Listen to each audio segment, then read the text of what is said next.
Hello everyone, welcome to my channel amazing Aradhana. આજના આ વિડીયોમાં આપણે વાત કરીશું 5 વાતો સમજવાની છે. આજના વિડીયોમાં કઈ છે આ 5 વાતો? એક તો વાત એ કે તમે પોતાના વિશે ક્યારેય વિચાર્યું પણ છે? પોતાને જાણવાની કોશિશ કરી છે? ખુદ પર ફોકસ કરવાની કોઈ દિવસ ટ્રાય કરી છે? તો આજે આપણે આ 5 વાતો સમજવાની છે કે જેનાથી તમે પોતાના પર ફોકસ કરી શકો, પોતાને થોડું જાણી શકો. આ દુનિયાની ઉથલ પાથલથી અલગ રહીને, દુનિયાની બકબકથી દૂર રહીને એમ કહી શકાય કે સાચા અર્થમાં તમારે પોતાને સમજવાની જરૂર છે, શાંતિની જરૂર છે. એટલે આ 5 વાતો જે આજે હું કરવાની છું એનાથી તમે એમ કહી શકાય કે સાચા અર્થમાં પોતાની જાતને સાથે બેસી શકશો અને પોતાને એક સાચા અર્થમાં અનુભવી શકશો. કારણ કે જ્યારે તમે પોતાને જ જાણતા નથી તો તમારો પછી મતલબ શું છે? જીવનમાં શાંતિ હશે, મન શાંત હશે, તમે પોતાના પર ફોકસ કરતા હશો તો દુનિયા તમને છે ને સારી જ લાગશે. કઈ છે એ 5 વાતો? ચલો જાણીએ.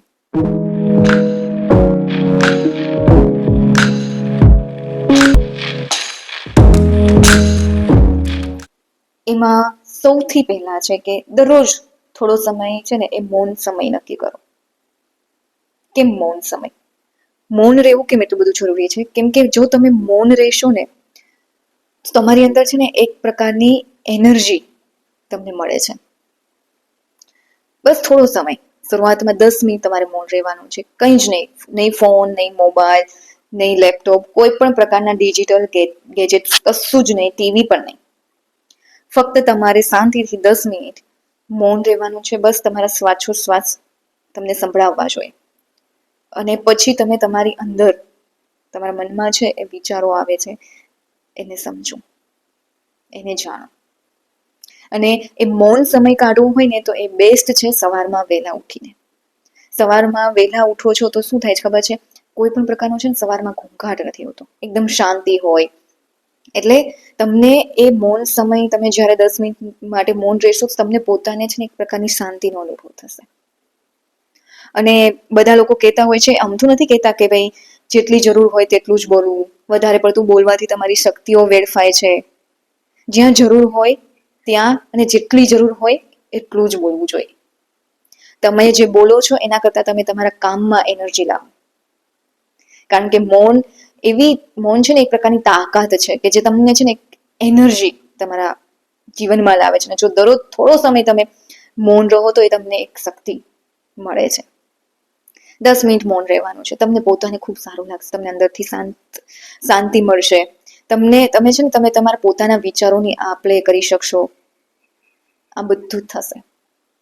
અને મૌન સમય ન રાખવો હોય તો સવારમાં મેડિટેશન કરો. એ મેડિટેશન પણ એક પ્રકારનું એ જ છે મૌન માટેનું. મેડિટેશન છે, ધ્યાન છે, ઓમકાર છે, એ બધું બહુ જ જરૂરી છે. અત્યારની જે આપણી રૂટીન ડેઈલી લાઈફ છે, જે ભાગાભાગી વાળી, દોડાદોડી વાળી એવી બધી છે, એમાં તમે આ રૂટીન તમારા જીવનમાં લાવશો ને, આ આદત તમારા જીવનમાં લાવશો તો તમે પોતાના પર ફોકસ કરતા શીખશો, તમારી અંદર શાંતિ આવશે. બીજું છે કે સોશિયલ મીડિયામાંથી બ્રેક લો. એટલે તમે જે આખો દિવસ જે સોશિયલ મીડિયાનો યુઝ કરો છો એમાંથી 1-2 કલાકનો બ્રેક લઈ લો. કેમ કે શું થાય છે ખબર છે? એ જોવું, શેર કરો, કમ્પેર કરો, એનાથી કોઈ જ મતલબ રહેતો નથી. એ તમારો સમય પણ બરબાદ કરે છે, તમારી એમ કહી શકાય કે શક્તિને પણ વેડફે છે, તમારા મનને પણ અશાંત કરે છે. કારણ કે આપણે શું કરીએ છીએ ખબર છે? ઘણી વખત સોશિયલ મીડિયા થ્રુ આપણે આપણી લાઈફને અને એમાં જે લાઈફ બતાવે છે એ બંનેને કમ્પેર કરીએ છીએ. અને જ્યારે કોઈ પણ વાતને તમે કમ્પેર કરો ને એટલે તમારું મન છે ને એ અશાંત જ થઈ જાય. એટલે સોશિયલ મીડિયામાં એ આપણા એન્ટરટેનમેન્ટ માટે છે. તો એ એન્ટરટેનમેન્ટમાં થોડો બ્રેક લગાવો, 1-2 કલાક એને સાઈડમાં મૂકી દો. તમે તમારા કામ પર ફોકસ કરો, તમે પોતાના પર ફોકસ કરતા શીખો. એ વધારે જરૂરી છે. આપણે કમ્પેર કરીએ છીએ એની લાઈફને અને આપણી લાઈફને, પણ સવાલ એ છે કે જીવનમાં શાંતિ ક્યારે છે? કે બીજા શું કરે છે એ જોઈને નહીં, કે બીજા કેવી રીતે રહે છે. શાંતિ ત્યાં છે જ્યાં તમે શું અનુભવો છો, તમારે શું કરવું છે. અને સોશિયલ મીડિયામાંથી બ્રેક લેવાનું એટલે છે કારણ કે એ ઘણી વખત આપણને છે ને બીજા કેવી રીતે રહે છે, બીજા શું કરે છે એ કરવા માટે આપણને ધક્કો મારે છે. પણ આપણે શું કરવું છે, તમારી શું ઈચ્છા છે એ તમને ખબર જ નથી હોતી. એટલા માટે દરરોજ નક્કી કરો કે મારે આ 2 કલાક મારે હાથમાં ફોન લેવું નથી. ટ્રાય કરો. હા, આદત છૂટતા વાર લાગશે. 1-2 કલાક હજી શરૂઆતમાં નહીં થાય, પણ 15-20 મિનિટથી તો ચાલુ કરી શકો ને કે 15-20 મિનિટ મારા હાથમાં મોબાઈલ નહીં. ધીમે ધીમે ટ્રાય કરો. પછી જો તમે એમાં એવું થશે, સોશિયલ મીડિયાથી દૂર થશો ને એટલે તમે પોતાની નજીક આવશો, અને પોતાની નજીક આવશો ને ત્યારે તમને પોતાને વધારે સારું લાગશે. ટ્રાય કરી જોજો. પછી નંબર 3 છે સ્વયં સાથે જોડાતા શીખો. કુદરત સાથે જોડાતા શીખો. સ્વયં સાથે થોડો સમય વિતાવો. મનને શાંત કરવું છે, પોતાને સારી રીતે જાણવું છે ને, તો એ કુદરતથી સારો રસ્તો કોઈ જ નથી. કુદરતના સાનિધ્યમાં બેસવું એ સૌથી બેસ્ટ છે પોતાના મનને શાંત કરવા માટે. એટલે કોઈ એવું ગાર્ડન છે કે જ્યાં કોઈ પણ પ્રકારની ભીડ ના હોય. અત્યારે કેવું થાય છે, આપણે શાંતિ શોધવા જઈએ છીએ કે કોઈ સારા ગાર્ડનમાં જઈએ કે જ્યાં શાંતિ હોય, એ પંખીઓનો કલરવ હોય, ગ્રીનરી હોય એમ. પણ જ્યાં જઈએ ત્યાં ભીડ જ હોય છે, અવાજ, ઘોંઘાટ આ જ જોવા મળે છે. તો એવી કોઈ જગ્યા પસંદ કરો કે જ્યાં કંઈ જ ન હોય, ફક્ત કુદરતનું સાનિધ્ય હોય, ગ્રીનરી હોય, પંખીઓનો કલરવ હોય. બસ ધીમે ધીમે ચાલો, અને કોઈ પણ પ્રકારના ડિજિટલ ગેજેટ્સ ના હોય. એટલે તમે પોતાની સાથે ચાલતા ચાલતા ચાલતા તમને ઘણા બધા વિચારો આવશે. તમને કુદરત સાથે તમને સમય વિતાવવો ગમશે. સાથે સાથે તમે પોતાની સાથે પણ થોડોક સમય વિતાવશો, કારણ કે દુનિયાની ભાગદોડમાં તમે પોતાને સમય આપવાનું તો ભૂલી જ જાઓ છો. એટલા માટે થોડો સમય પોતાને પણ આપવાનું ચાલુ કરો. જો મનને ખુશ રાખવું છે ને, મનને શાંત રાખવું છે, પોતાની સાથે થોડો સમય વિતાવવો છે, તો કુદરત એ જ આરામગૃહ છે, અને બેસ્ટ આરામગૃહ છે. નંબર 4 છે દિલની વાત લખી નાખો. તમને શું અનુભવ થયો છે, તમે શું વિચારો છો, તમારે શું દુઃખ છે, આ બધું કાગળ પર લખો. બધું કાગળ પર લખવાથી શું થશે ખબર છે? તમારું મન છે ને એ હળવું થઈ જશે. ઘણી વખત એવું થાય કે આપણે બધાને બધું નથી કહી શકતા. ઘણી વખત એવું થાય કે કોઈ આપણને સમજવા જ તૈયાર ના હોય, અને ત્યારે આપણે અંદર ને અંદર મૂંઝાતા હોઈએ છીએ. તો એવા સમયે તમે આ ચાલુ કરી દો, એક ડાયરી લખવાનું ચાલુ કરી દો. તમને કોઈ સારો અનુભવ થયો છે, તમારે કોઈને કેવું છે, લખો. તમારે જીવનમાં તમે કંઈક નવું શરૂ કરી રહ્યા છો, તમારે કેવું છે. કારણ કે ઘણાને એવું થતું હોય કે જ્યાં સુધી કોઈ બીજાને કહે નહીં ને ત્યાં સુધી એમને આમ મજા ન આવે. તો જ્યારે તમને એમ થાય કે મારે કોઈને કેવું છે, ડાયરીમાં લખો. તમને કોઈ દુઃખ છે, ડાયરીમાં લખો. તમને કોઈ કડવો અનુભવ થયો છે, બધું જ લખો. બધી જ દિલની વાત લખો. કારણ કે જ્યારે મન તમે બધું લખશો ને, તો તમારી લાગણી છે ને એ હળવી થાય છે. તમારું મન છે ને એ હળવું થઈ જાય છે. અને જ્યારે મન હળવું થઈ જાય છે ને, ત્યારે અંદરથી શાંતિ મળે છે. એટલે જર્નલિંગ કરો, દિલની વાત લખી નાખો. લાસ્ટ નંબર 5 છે બધાને ખુશ રાખવું જરૂરી નથી, ક્યારેક ક્યારેક ના કહેતા પણ શીખો.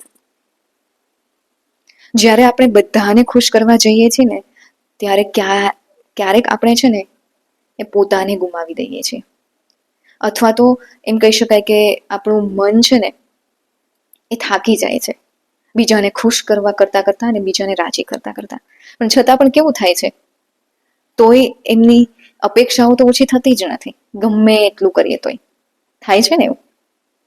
એટલા માટે પોતાને કહો કે ક્યારેક હું પણ જરૂરી છું. એટલા માટે પોતાના માટે હા, અને ક્યારેક બીજાને માટે ના કહેતા પણ શીખો. કારણ કે આપણે બીજાને રાજી કરતા કરતા કરતા કરતા આપણે પોતાને ગુમાવી જ દઈએ છીએ. આપણે પોતે શું છીએ, તમારે શું કરવું છે, તમને કંઈ જ ખબર નથી. બસ તમે બીજાને રાજી કરવામાં, બીજાને ખુશ કરવામાં તમે પોતે ખુશ થઈ જાઓ છો. સારું છે બીજાની ખુશી જોઈને પોતાને ખુશ થવું, પણ શું તમે એને ખુશ કરો છો તો એને તમારી એટલી કિંમત કદર છે? ગમે તેટલું કરશો તો એ તમને એનું ક્રેડિટ આપશે? ગેરંટી છે? નથી. આજના સમયમાં જરા પણ ગેરંટી નથી. અને કેટલાકને તમે ખુશ કરી શકશો? બધાને ખુશ કરવા જશો તો તમે પોતાને કઈ જગ્યાએ મૂકશો? તમે પોતાને કઈ અહેમિયત જ નહીં આપો. અને પછી જ્યારે પોતાને અહેમિયત નહીં આપો તો તમારું મન ખુશ નહીં રહે, અને મન ખુશ નહીં રહે તો તમને દુનિયા પણ સારી નહીં લાગે. બીજાને ખુશ કરવા માટે તો તમે ઘણું બધું કરો છો, ક્યારેક પોતાને ખુશ રાખવા માટે પણ થોડુંક કરો. થોડુંક પોતાના માટે કરતા શીખો. અને આ શબ્દ યાદ રાખજો કે હું પણ જરૂરી છું. બરાબર છે? તમારી અહેમિયત હોવી જોઈએ. કારણ કે જ્યારે તમે પોતાને અહેમિયત તમે સમજશો ત્યારે તમને ખબર પડશે કે જેટલી બીજાની ખુશી જરૂરી છે એટલી મારી પોતાની ખુશી પણ જરૂરી છે. બરાબર છે? સાચું કહ્યું ને? અને એક વાત કે દુનિયા તો છે ને બદલાતી જ રહેશે. એટલે તમારું શાંતિપૂર્વક જીવેલું આજ વર્તમાન એ જ સાચી તમારી સફર છે. તો હવે તમારે વિચારવાનું છે કે તમારે તમારું વર્તમાન છે એ કેવું બનાવવું છે.